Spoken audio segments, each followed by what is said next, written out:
என்னடா பாக்குற பண்ணி பயல புடிங்க சார் அவனை. நாடகம் நடத்திவிட்டு நடந்து சென்றால் தேவதை.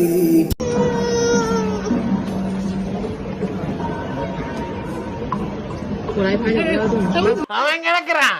இது நல்லா இருக்கு. அப்படியே போடு. அப்படியே வா. அப்படியே வா. நீ எனக்காக எனக்காக பிறந்தவன், நான் உனக்காக உனக்காக பிறந்தவன். மாங்கல்ய தந்து நானே மாப்பிளைய வந்து